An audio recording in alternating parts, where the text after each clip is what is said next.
Tú eres la jefa y tú mandas. Sí, para mí es un privilegio presentarles a Ramón Bucelet. Ramón, la forma de presentarlo es, Ramón es amigo, eso es lo más importante. Todavía es amigo, a pesar de que nos ha puesto a trabajar mucho. Ramón es el vicepresidente de AIFET. AIFET es una asociación de asociaciones de informáticos a nivel mundial, fundada por la UNESCO alrededor de 1960.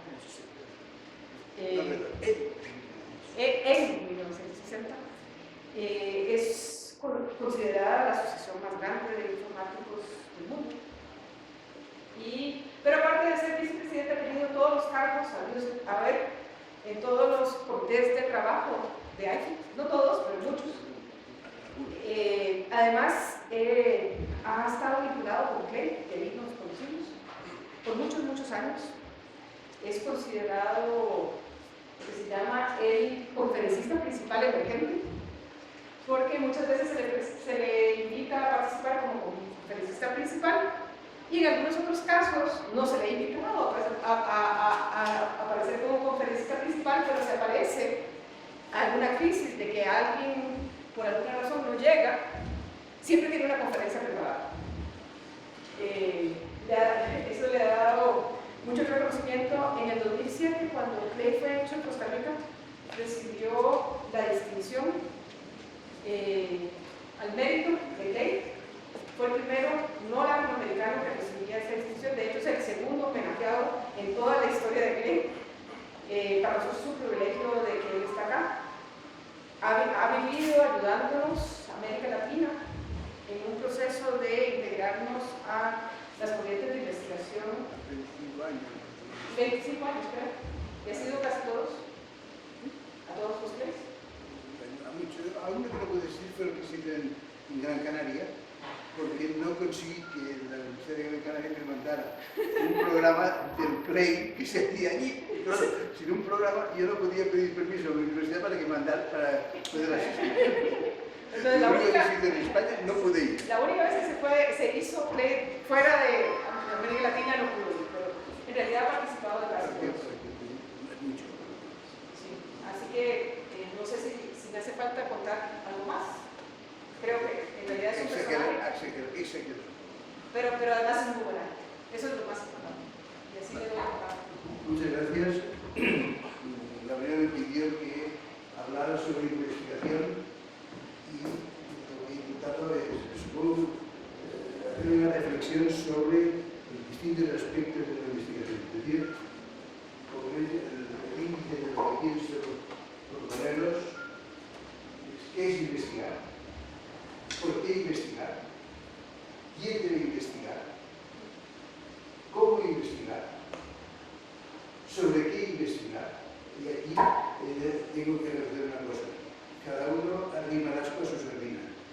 Evidentemente hablaré más de las cosas que yo sé que de las que yo no sé, pero algo tiene de todas. Y difusir los resultados y intentar hacer una pequeña conclusión al final. Dejarme hacer un par de observaciones previas. Bertrand Russell decía que Estados Unidos y Inglaterra eran dos países separados por una lengua común. Algo parecido sucede entre España y los países latinoamericanos. Todos hablan algo parecido al castellano, pero a veces hay expresiones que son normales y aquí no lo son. Si digo algo que no se entiende, no tengáis vergüenza, paradme y intentaré explicarlo de otra forma para que se entienda. Y por otro lado, sé que hay ciertas expresiones que allí son habituales y que a este lado del Atlántico son soeces o malsonantes. Si digo alguna barbaridad, disculpadme, no era mi intención ofenderos, pero pienso lo que quiero decir a mi manera y a veces eso lo reconozco una vez lo he hecho porque eso provoca una especie de risa colectiva de ¿quién ha dicho ese animal? En fin, dicho está, por lo tanto, sigo adelante sin hacer caso. Vale, empecemos. ¿Qué es investigar? Pues es hacer algo nuevo con herramientas antiguas. Pues hacer algo que ya se sabe hacer, pero con nuevas herramientas. O las dos cosas, hacer algo nuevo con herramientas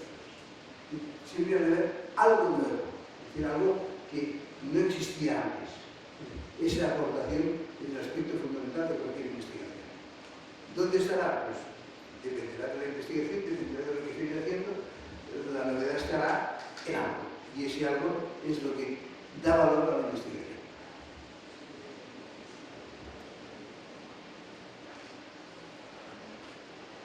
¿Qué es lo que se pretende?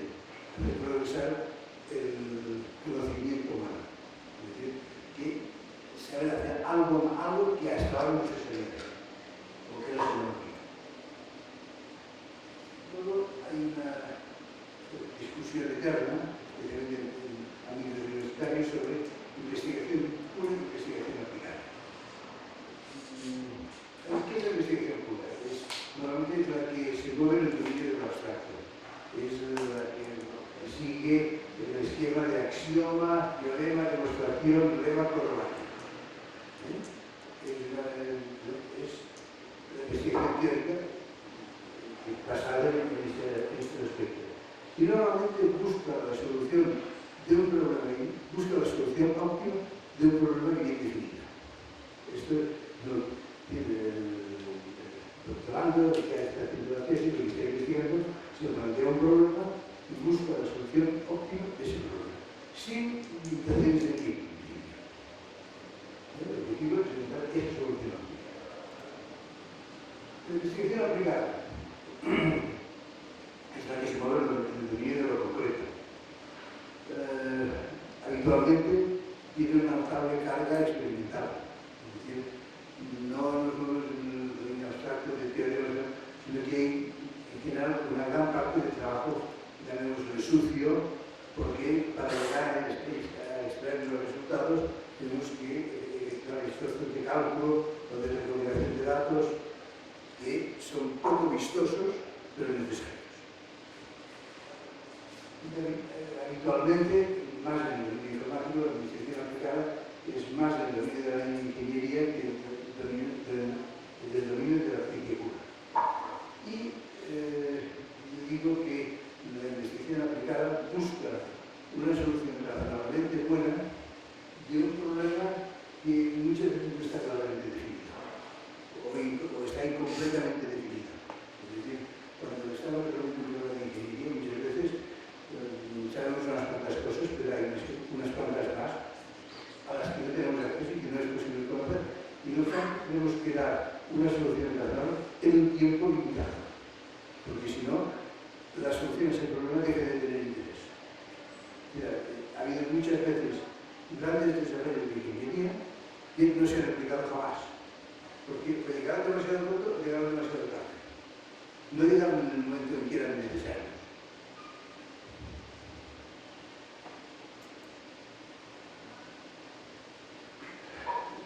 Con frecuencia oiréis hablar de investigación, desarrollo e innovación. Son tres términos, son tres aspectos que no son independientes, que están relacionados, pero no son exactamente lo mismo. Investigar, acabamos de comentar, no vuelvo a repetir lo que acabo de decir. El desarrollo es transformar un medio original en algo utilizable. Es decir, es transformar algo que hemos investigado y hemos encontrado la solución en algo que se pueda utilizar en el ámbito para el cual lo estamos aplicando. Innovación es de hacer algo que ya existía para adecuarlo a las necesidades actuales o para hacerlo de una forma más eficiente. Es decir, no aportamos nada nuevo, sino una mejora de adaptación al contexto o de utilización de herramientas que existen en la actualidad y que en el momento en que eso se desarrolló no existían. Por lo tanto, son tres temas: investigación, desarrollo e innovación, que no son independientes, están solapadas, tienen aspectos en común y una sin la otra, en muchos casos, no tienen razón de ser. ¿De acuerdo? Es decir, no lo he dicho, pero si en algún momento hay algo que no queda claro o estáis disconformes con lo que yo digo, tenéis todo el derecho a protestar.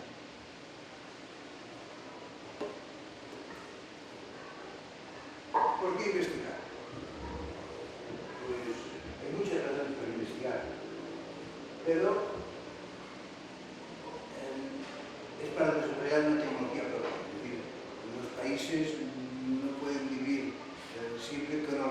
colonizados tecnológicamente. Deben, de una forma u otra, trabajar para ser ellos mismos, para tener algo que les sea propio y no tener que depender de desarrollos ajenos. Esto a corto plazo puede no ser rentable. ¿Por qué? Porque estamos invirtiendo en algo que no se da a sus usos sino a cabo de un cierto tiempo. Pero a largo plazo, si no hacemos esa inversión, ese esfuerzo de crear algo nuevo por nosotros mismos, siempre seremos dependientes. Y esto es algo que no debemos permitir. ¿Cómo hacerlo? Estamos metidos en un pozo y hay que nadar y guardar la ropa, hay que aprovechar. No podemos prescindir de lo que otros han hecho, pero tampoco podemos prescindir de desarrollar nuestra propia tecnología. Tenemos que ir aprovechando lo que ya está hecho e intentar hacer algo que no sea original, cubriendo aspectos que lo que estén desarrollando en aquel momento no existen.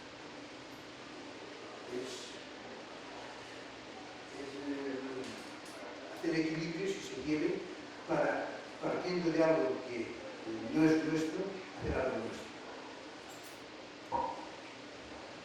¿Y cómo empezar? Es decir, muchas veces empezar a investigar puede resultar duro.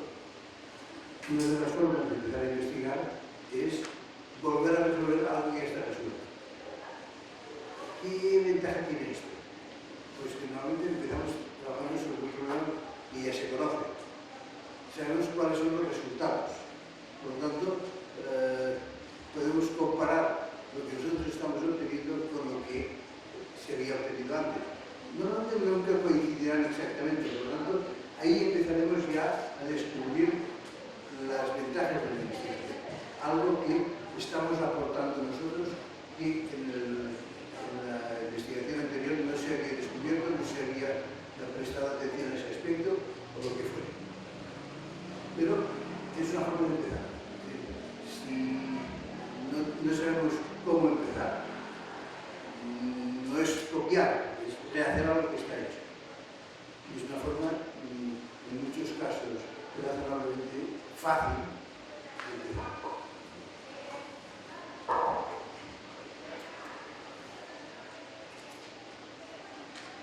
¿Qué nos permite?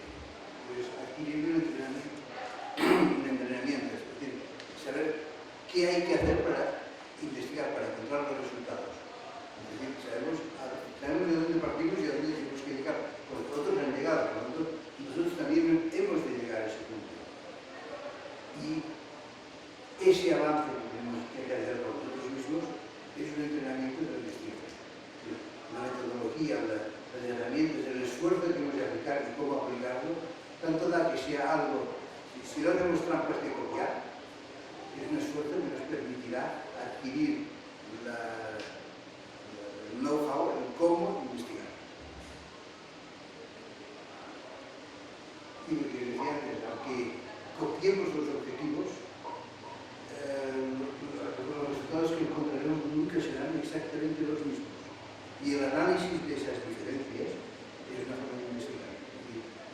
Descubrir por qué lo que hicieron otros y lo que hacemos nosotros no coincide. Ese análisis puede aportarnos información sobre o errores que hemos hecho nosotros, o errores que han hecho los otros, o que nosotros no hemos hecho exactamente lo que hicieron los demás y por eso los resultados no son exactamente iguales. Esos análisis ya es el paso de investigación.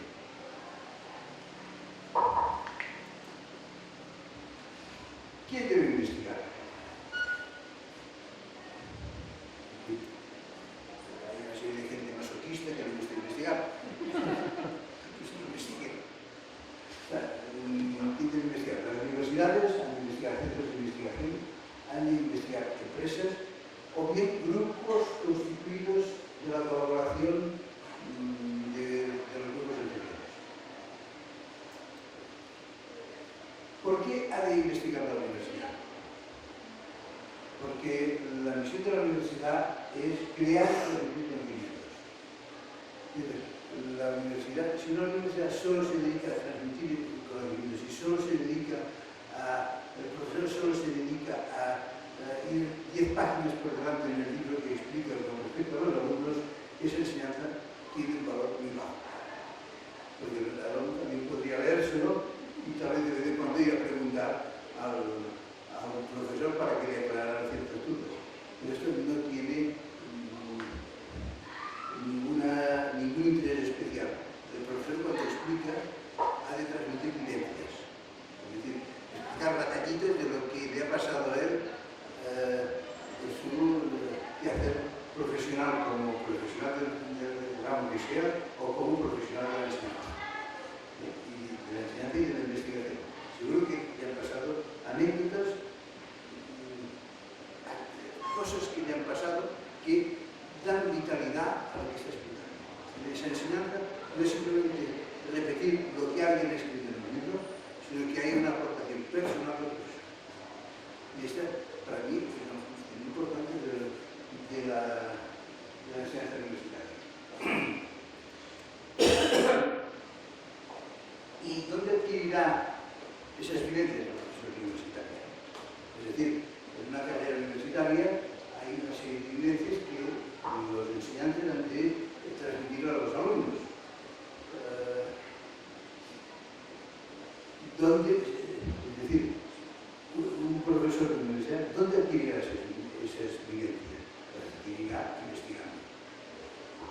Eso que él está investigando le proporcionará una ciencia cierta, anécdotas, batallitas, decía yo antes, de lo que le ha pasado que dan razón de ser a lo que está explicando, a la teoría que está explicando.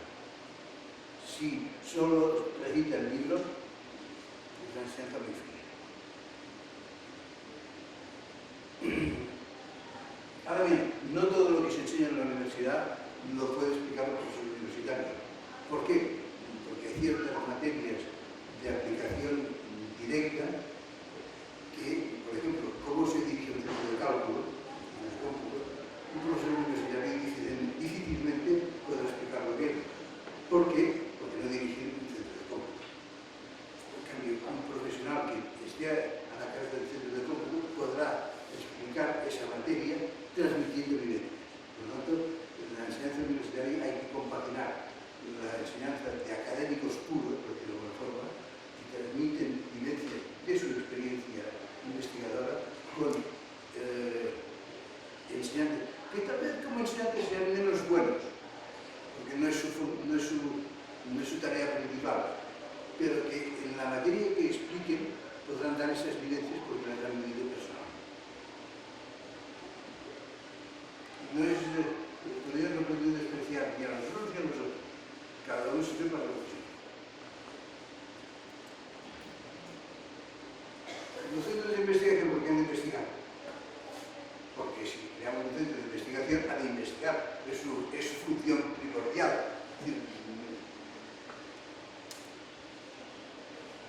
¿Y las empresas? ¿Por qué han de investigar? Porque no lo hacen muchas veces. Para crear una tecnología propia, para crear unos productos propios que les permitan competir en el mercado con otras empresas y no ser dependientes o puros agentes comerciales de lo que otros han inventado y creado.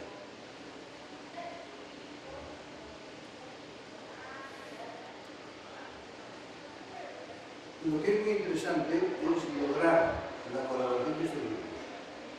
Porque muchas veces en una empresa hay un problema que no saben cómo resolver. Porque no tienen la tecnología, los conocimientos necesarios para poderlo atacar y resolver convenientemente. Pero ese conocimiento, esa experiencia, es posible que exista en la universidad.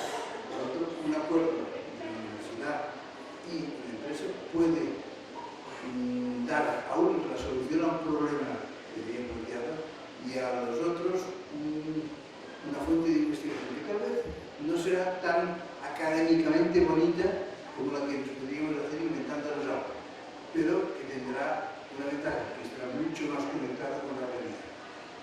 Y esto es importante.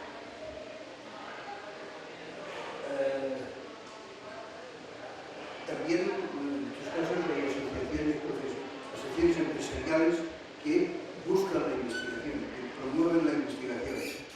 Y eso también es una forma de colaboración. Además, esa colaboración empresa-universidad o empresa-centro de investigación, para la empresa y para el centro de investigación, tienen habitualmente un beneficio. Primero, les obliga a estar en contacto con la realidad, lo cual les evita caer en la tentación de discutir sobre el sexo de los árboles. Y en segundo lugar, normalmente esto les proporciona una cierta financiación de la investigación, lo cual tampoco es malo porque los dineros siempre hacen falta en la universidad y en la investigación.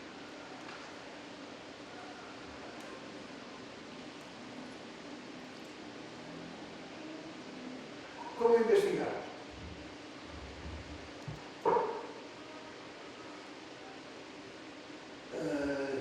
Desde un punto de vista ético, con honestidad. ¿Qué significa esto? No apropiarse de resultados ajenos. Describir con precisión lo que realmente se ha hecho sin falsear los resultados. Es decir, porque a veces uno puede caer en la tentación de falsear los resultados para poner unos que se adapten a lo que él quería obtener y que no ha obtenido. Esto no es una investigación correcta. Es decir, investigar implica un cierto posicionamiento ético frente a lo que se está haciendo.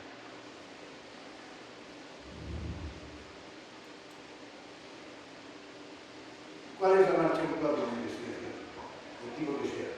Primero, identificar el problema no resuelto. Bien definido o mal definido. Esto ya dependerá del tipo de investigación que esté realizando. Pero definir el problema. En segundo lugar, efectuar unas hipótesis de partida. Es decir, ¿de dónde partimos? ¿Qué es lo que consideramos como cierto sobre lo que nos podemos basar? Y cómo establecer una tesis que nos resuelva el problema. Y entonces elaborar un procedimiento que a partir de las hipótesis nos permite debatir las tesis. Este es el procedimiento habitual en cualquier investigación, teórica o aplicada. Yo aquí lo he puesto de forma lineal. Punto 1, punto 2, punto 3, punto 4. En la media es el básico. ¿Por qué?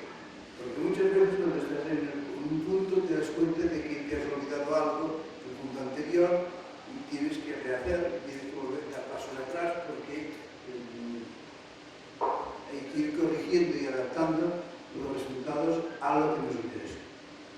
Entonces, esto exige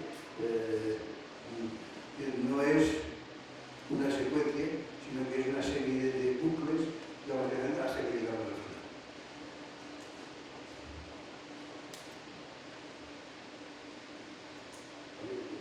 Acabo de decir. ¿Sobre qué investigar? Pues aquí yo contaré cosas que seguro que no cubrirán todo lo que estáis diciendo vosotros. Por lo tanto, mi ciencia es limitada como la de todo el mundo y yo intentaré estimular vuestra imaginación para encontrar temas de tesis. Pero lo que no os puedo dar es salir de aquí ya con el tema de tesis listo para empezar a trabajar. Esto no funciona así.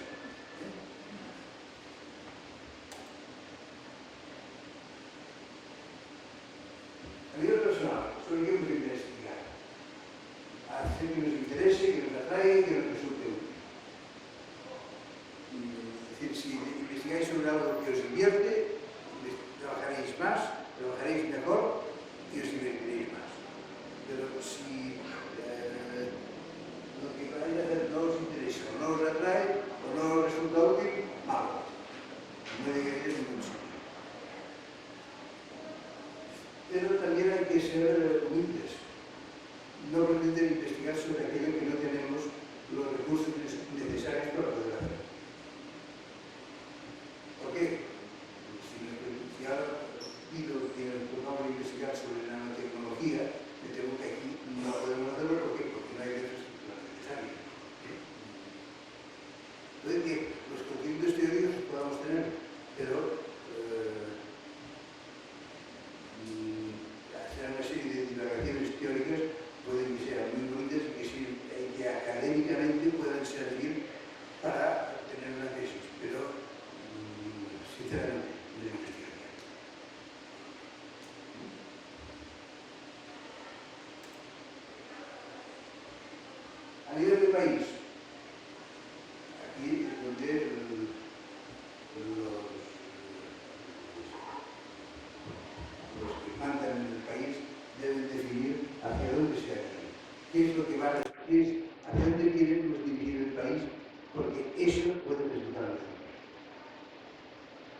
y también el país ha de ofrecer los recursos necesarios para poder atacar los problemas que estamos poniendo.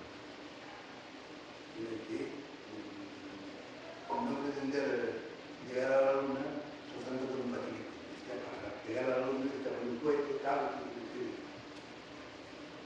¿vale? Esto son cosas que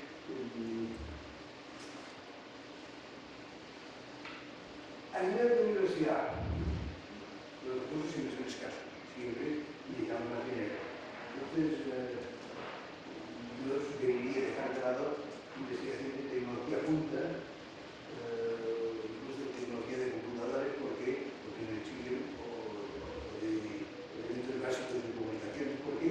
Porque esto exige una infraestructura tecnológica de la que normalmente una universidad no dispone. Por eso las universidades de vuestro país del mío.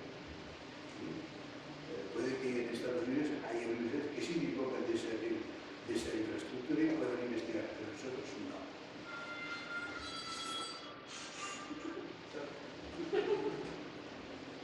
O bien que para hacer esa investigación se requieren unos esfuerzos humanos de programación desmesurado, de crear un nuevo sistema de algún tipo de sistema de gestión de bases de datos. Puede que nosotros no lo hacer, pero la fuerza humana que necesitamos para desarrollar los miles o millones de líneas de código que eso comprende no es tan trivial como nos dispone. Y mezclamos lo uno con lo otro, dan una serie de problemas que no es razonable, por lo menos en nuestro ambiente, de cara a atacar.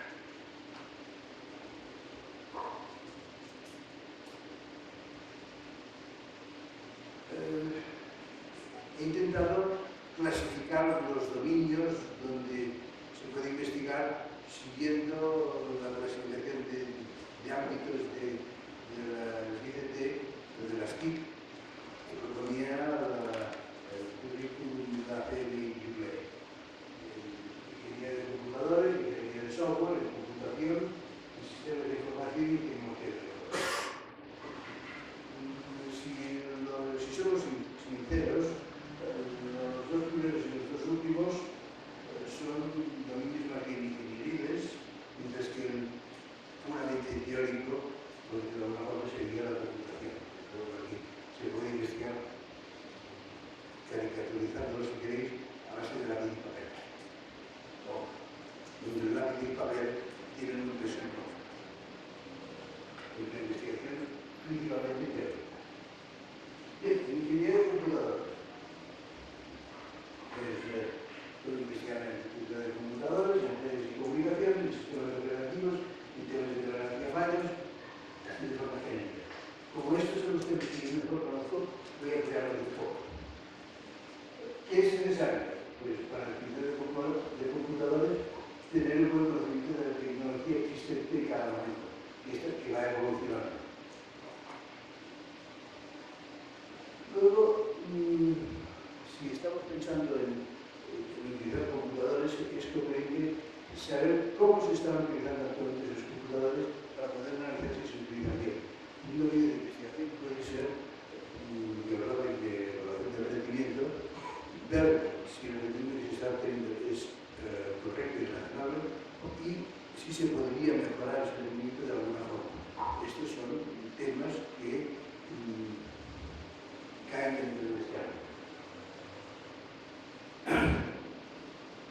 O bien, en ciertos casos, podemos estudiar nuevas arquitecturas de sistemas de computadores para ver sus prestaciones, basándonos no ya en la construcción y experimentación, sino basándonos en la simulación. La simulación es una herramienta mucho más barata que la infraestructura de construir chips y conectar chips.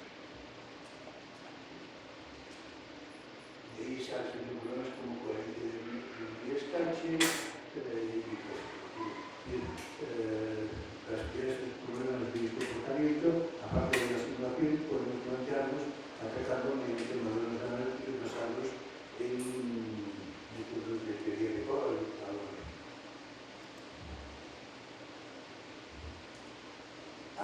sí puede ser de interés para el país es investigar en herramientas que permitan asegurar que los sistemas que se instalen se utilicen adecuadamente. Es decir, los ordenadores no son buenos o malos por sí mismos, son buenos o malos en función de lo que queremos que ellos hagan. Entonces, ¿cómo asegurar que una máquina que tenemos será adecuada para realizar un determinado trabajo? Esto si lo hacemos, podemos medir al final si va o no va, pero si lo hacemos de esta forma, corregir lo que ya hemos hecho puede que sea difícil. En cambio, si tenemos herramientas para realizar un estudio previo de cuál va a ser el comportamiento, podemos ahorrarnos sorpresas desagradables.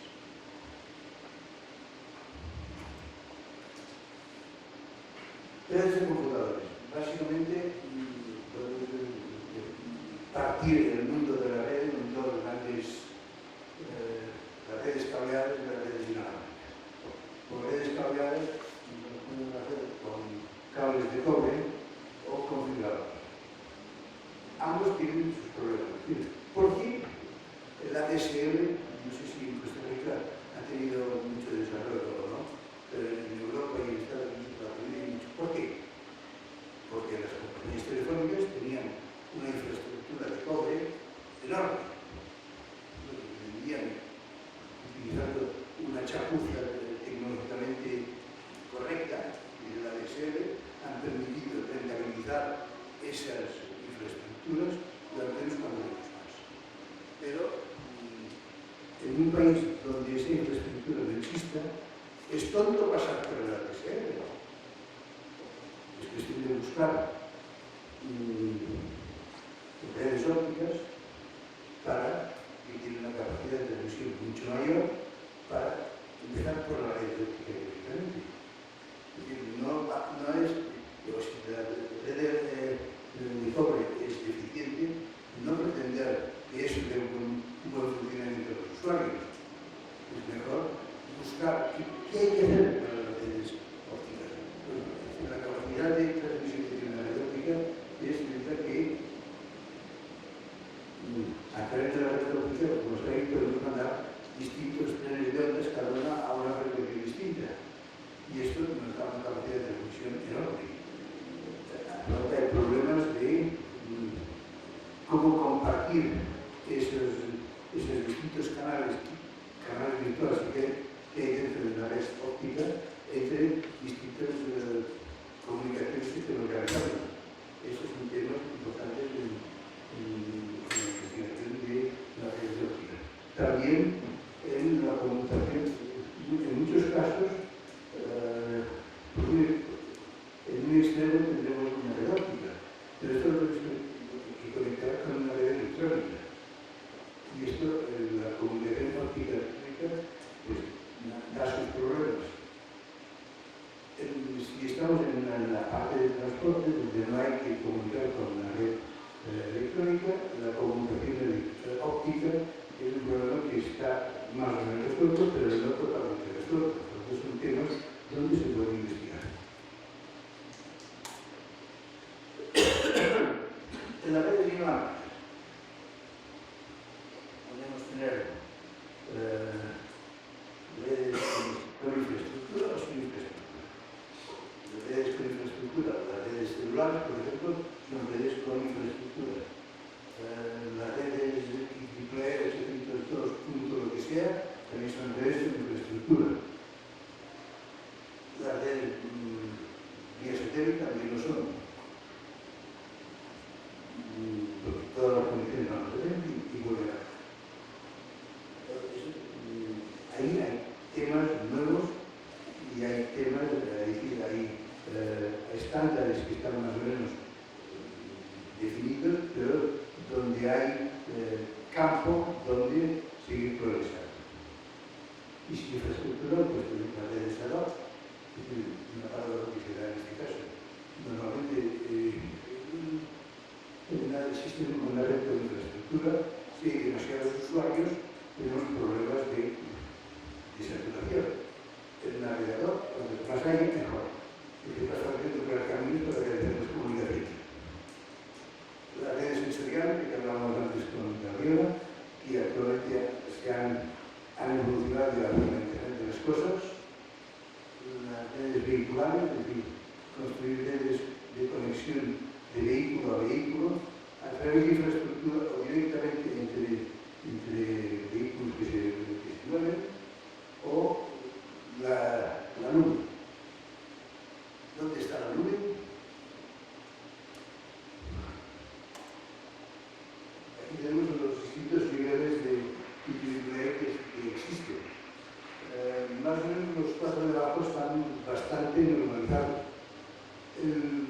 química, por ahí van, empieza, más o menos hay unas normas, pero realizaciones industriales hay pocas, por lo que ahí es donde puede haber tema de investigación, porque una de las cosas que pretende este ciclo 2.20 o 21, igual es que una misma máquina, ahora cuando tenemos una máquina, estamos conectados con una interfaz de un tipo de red, con un determinado protocolo, y una misma máquina puede tener simultáneamente varias redes y pueda comunicar entre ellas. Y en el caso final, para establecer la comunicación entre dos computadores, poder aprovechar todas las redes que encontramos por el día. Y aquí he quitado distintos tipos de redes. Pues para hacer esta comunicación que de una forma transparente para el usuario, el enlace de uno con otro vaya saltando de una red a otra sin tener que preocuparnos nosotros de cómo lo hacemos ahora. Por lo tanto, en realidad, hemos de hacer estudios de conectividad, en qué condiciones podemos encontrar un camino entre los puntos y cómo diseñar protocolos para evitar aislamiento de uno. Redes sensoriales no tienen una arquitectura predeterminada, excepto actualmente en lo que se va adaptando hacia Internet de las cosas. Uno de los problemas principales que tienen las redes sensoriales es la capacidad limitada de energía que tienen los nodos, lo cual introduce una nueva dimensión en el comportamiento de los sistemas. Luego, los temas de seguridad, por decirlo de alguna forma. Normalmente los nodos están instalados en ambientes hostiles. Hostiles físicamente, no me refiero a, y en algunos casos, agresivos, como puede ser el tipo. Y lo que tienen de particular las redes sensoriales es que, aquí sí que creo que es un problema típico de ingeniería, es que hay que adaptarlas al entorno para el cual están hechas. Es decir, hay que ver, es muy distinto una red sensorial donde nosotros podemos plantar con precisión dónde están los nodos, por ejemplo, si queremos hacer agricultura intensiva para saber el crecimiento de los elementos y cuándo los frutos están en esa zona o no. Eso es muy distinto a cuando en un bosque lanzamos nodos para detectar si hay incendios. En un caso, sabemos dónde están colocados, o bien si colocamos sensores en un museo para poder guiar a la gente que se pasea por el museo para que le explique lo que ve. En un caso no tenemos problemas de energía, en otro caso tenemos problemas de energía, pero haremos su disposición topológica y nosotros tenemos los dos problemas, la energía y la disposición topológica. Las redes sensoriales, pues, ha evolucionado la aplicación de las cosas y ha surgido una serie de cuestiones inteligentes que podemos verlo desde el punto de vista de su conectividad, podemos verlo desde el punto de vista de su aplicación. Grid, Smart House, Smart City, Smartphone, una de parte de las cosas no posible. Yo lo noto que tengo todavía no un listófono, traducción castellana de smartphone, sino un abuelofón, ¿no? Que sirve solo para telefonear. Es decir, redes, conexiones con infraestructura así, y de ahí, por ejemplo, una red celular la tenemos arriba y una red para conectar. Tenemos algo que nos escribe en medio y lo pasamos a través de un satélite.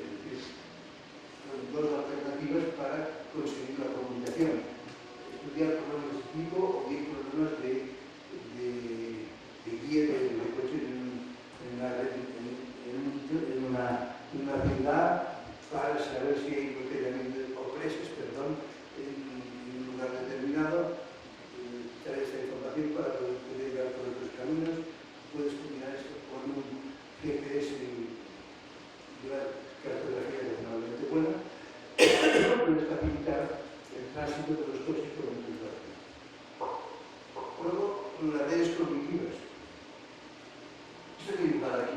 la utilización del espectro de radio frecuencia. Como podéis ver, está muy bien. Entonces, por ejemplo, el WICAM, la red diaria regional, no tienen donde no tienen ninguna gama de frecuencia disponible para poderlo instalar. ¿Cómo se está intentando hacer? Pues se está intentando hacer a base de las redes cognitivas, de la comunicación cognitiva, es decir, los nodos de esa red lo que hacen es investigar cómo está el espectro y buscar un agujero donde no haya, aunque no le esté asignado a él, donde no se esté utilizando esa gama de espectro. Entonces, colarse ahí y utilizar esa gama de espectro. Cuando el propietario de esa gama pretende utilizarlo, largarse de ahí y buscar otro agujero. ¿Qué significa esto? Significa dos cosas. Que ha de ser capaz de buscar esos agujeros y ha de ser capaz de emitir en distintas frecuencias. Porque estamos, digamos, probando capacidades de transmisión. Es decir, esto nos exige un esfuerzo de software para analizar cómo está el espectro y una capacidad, es decir, tener por forma antenas inteligentes, capaces de emitir a distintas frecuencias.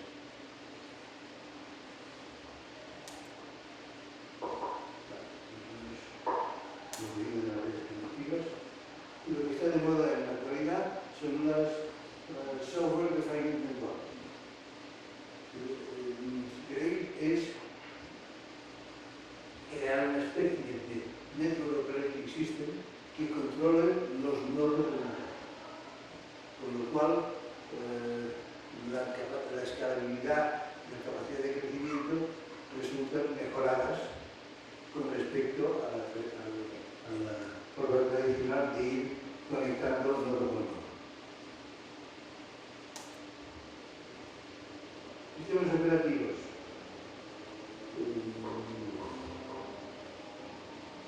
Por un lado, incrementar las funcionalidades del sistema operativo. Crear sistemas operativos para sistemas multiprocesadores. Y crear sistemas operativos para sistemas distribuidos. Sistemas distribuidos como sistemas replicados, es decir, tenemos varias máquinas que se reparten el trabajo. Cómo hacer que el sistema operativo distribuya equitativamente o de una forma conveniente el esfuerzo entre los distintos servidores. La red, es decir, las redes eléctricas, hasta hace poco teníamos unos grandes centros de producción y redes de distribución que llegaban a todos los usuarios. Actualmente cada vez más se están creando redes, es decir, autoservicios. Es decir, muchas casas tienen su propia generación de electricidad y cuando generan más de lo que necesitan consumir en el momento, de momento no hay capacidad todavía de buen almacenamiento, lo que hacen es mandarlo hacia la red general y cuando le falta más potencia de la que ellos están generando, chuparlo de la red general. Esto exige una serie de problemas de comunicación, de sistemas, de automática, junto con redes sensoriales para poder medir qué es lo que está pasando y reaccionar de acuerdo con las normas que establezcamos para utilizar el código. Tolerancia a fallos. La seguridad existe. La seguridad absoluta no existe. Es decir, siempre le va a coger el toro, sí, le va a coger. Si ponemos suficientes inconvenientes, nos cogerá el toro. Pero lo que hemos de poner es toda nuestra buena fe, nuestra intención para evitar que las cosas, que eso pueda pasar. ¿Cómo? Pues no hay muchos misterios. O replicando hardware, es decir, si se estropea una pieza, que sustituirla automáticamente. O replicando el software. ser capaces de sustituir esa pieza de software por la pieza correcta, con replicar información, códigos correctores y detectores de error. Por ahí, es decir, hay algo muy importante, y esto ha evolucionado actualmente hacia lo que se denomina cybersecurity, y también pasamos ya en pequeñas de software. Un problema que siempre me ha gustado mucho a mí es conseguir la derivación automática de programas a partir de las especificaciones de los requerimientos. El programa es muy bonito, no es trivial, pero haciéndolo así podemos incluir en la derivación del código las restricciones no funcionales. Es decir, no solamente que a partir de los datos obtengamos los resultados, sino que además tenga un tipo de respuesta adecuado, que consuma poca energía y temas de ese tipo. Es decir, esto es mejorar la generación, es decir, hacer una generación de software no tan solo capaz de dar resultados de los datos, sino darlos a tiempo, consumiendo poco, etc. Asegurar la calidad. Cuando desarrolláis software, ¿estáis seguros de que el software que habéis desarrollado responde a los requerimientos que os han dado? Por aquí hay mucho que ver. Y si alguno de ustedes ha hablado antes de interfaces hombre-máquina o persona-máquina, pues son problemas muy bonitos desde el punto de vista hardware y software. Aquí me he adelantado del título antes de poner la transparencia. Es decir, la derivación automática de software atendiendo a la funcionalidad y atendiendo a la no funcionalidad. No funcionalidad me refiero a tiempo de respuesta, seguridad, energía. Asegurar la calidad. Cuando hacéis un programa estáis seguros de que funciona bien. Alguien se debe decir, sí, yo cuando hago un programa seguro que funciona bien. Yo no me atrevo. Es decir, no tenemos herramientas que nos permitan asegurar formalmente la calidad de software. Bueno, sí lo podemos hacer, pero normalmente se trata de casos pequeñitos. Pero a nivel industrial, un código pequeño, miles o millones de líneas, ahí no hay quien le hinque el diente para asegurar que eso funciona bien. Podrás tener un cierto grado de certeza, pero la seguridad absoluta no la tenemos, por lo menos por ahora. Entonces, ¿cómo realizar la generación de software seguro? En grandes empresas o en grandes sistemas sí que hay métodos que nos ayudan a conseguir software que es razonablemente seguro. Pero para pequeñas instalaciones hay mucho por hacer. Es decir, gran parte del software que se desarrolla no es para grandes instalaciones, sino para pequeñas o medianas instalaciones. Y ahí es donde no hay métodos de general fiables para asegurar la calidad del software. Y también, cómo asegurar que el software sigue funcionando correctamente a lo largo de toda su vida.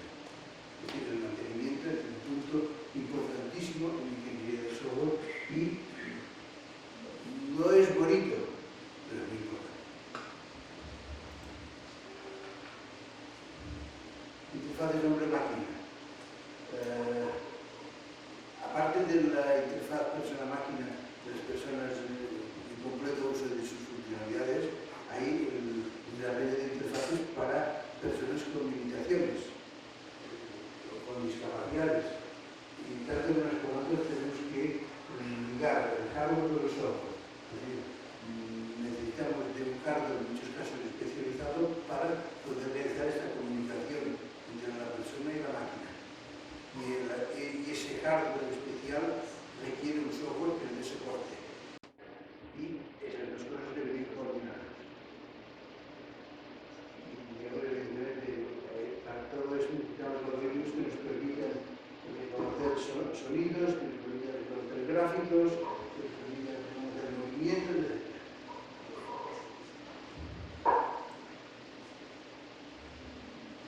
dentro de la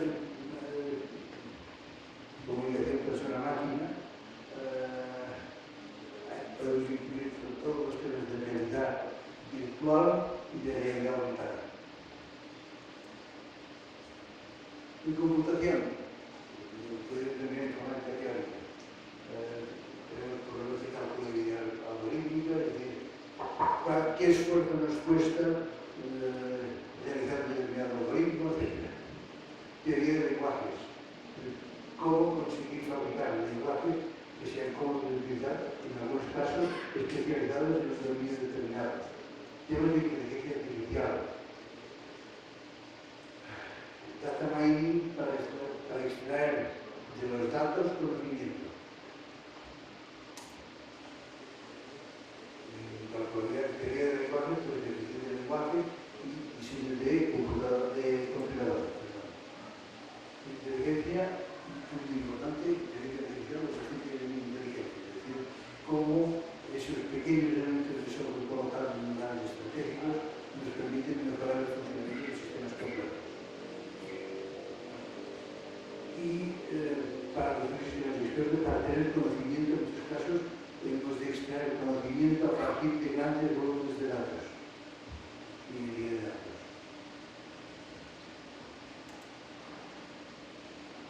El sistema de información lo que pretende básicamente es la automatización de la gestión de una organización. Hay un punto importantísimo que falla muchas veces, que es la ingeniería de requerimientos. Y luego las bases de datos que den soporte a todo.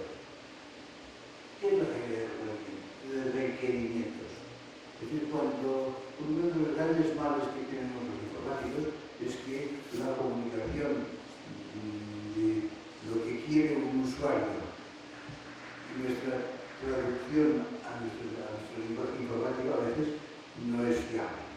Es decir, conseguir que lo que dice el usuario que quiere, traducirlo de forma de asegurar que eso que nos dice se expresa en nuestro lenguaje informático de una forma correcta. Esto parece muy fácil, pero no es nada fácil.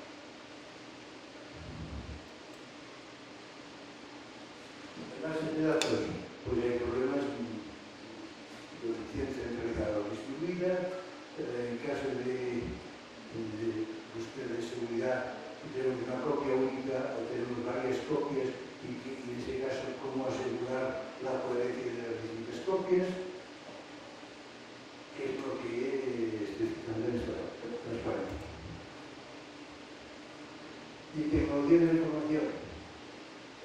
Gestión de la tecnología de la información. Seguridad. Cómo comprobar que el hardware y el software funcionan correctamente.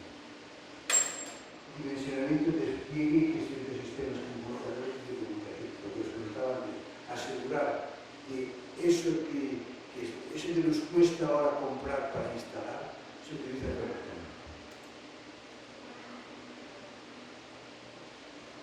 Para la gestión de la tecnología en una empresa hay que estar al corriente de cómo está evolucionando la tecnología y cuáles son las tendencias actuales en ese dominio.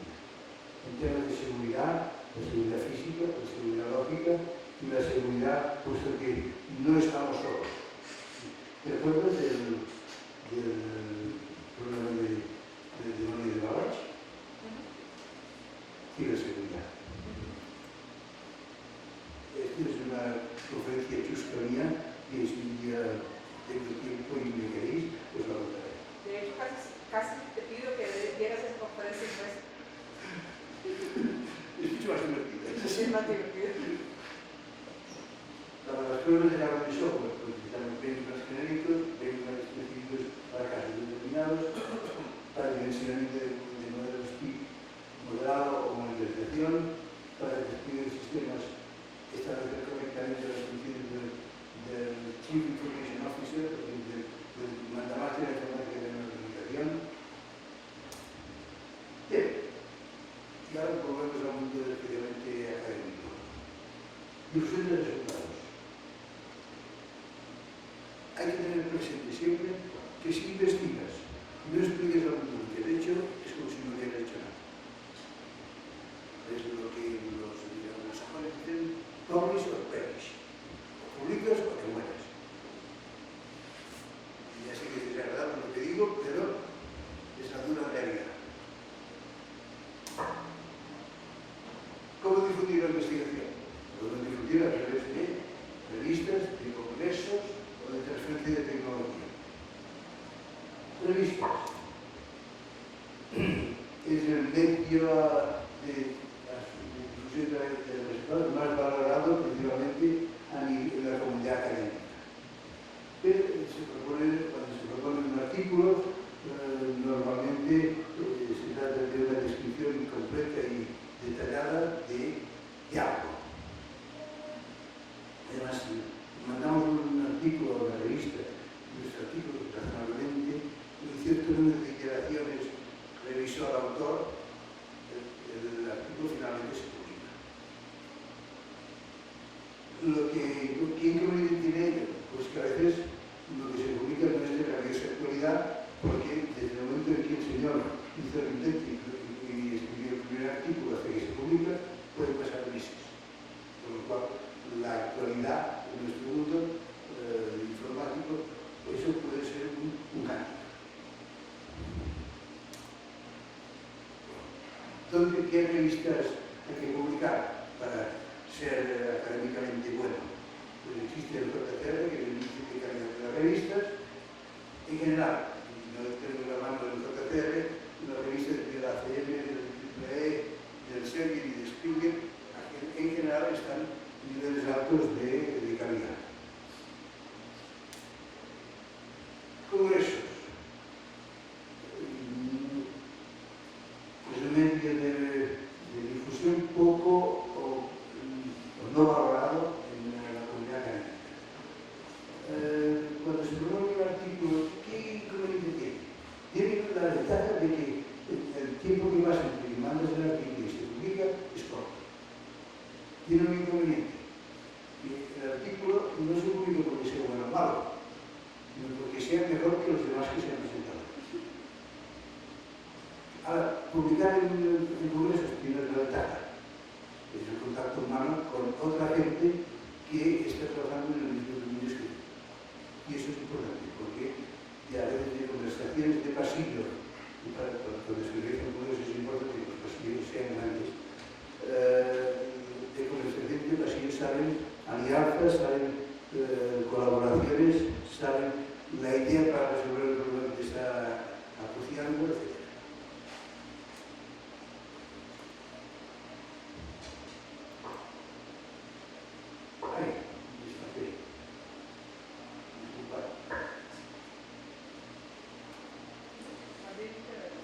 Transferencia de tecnología, ¿vale? Transferencia de tecnología es hacer que eso que hemos inventado llegue a la sociedad, bien sea a la industria, bien sea a la sociedad, a aspectos de relación de la sociedad con los tipos.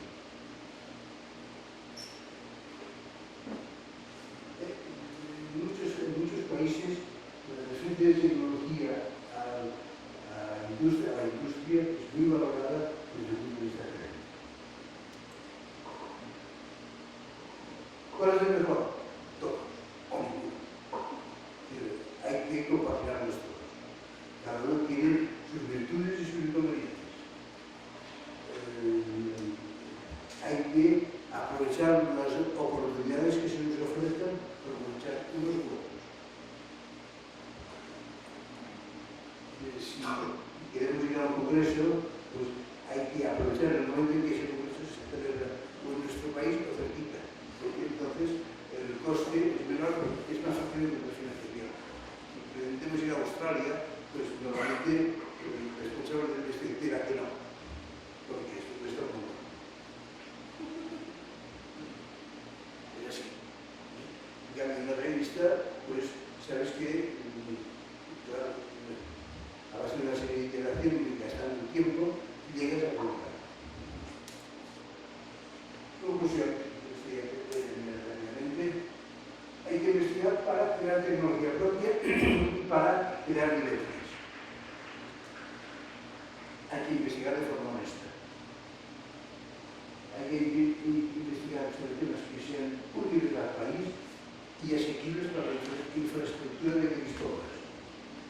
Y hay que comunicar al mundo que hemos investigado. Gracias por vuestra paciencia. Supongo que todo lo que os he contado más o menos ya lo sabíais, pero si queréis, he hecho un poco de Pepito Grillo y ya me volver la próxima. Si lo he conseguido, estaré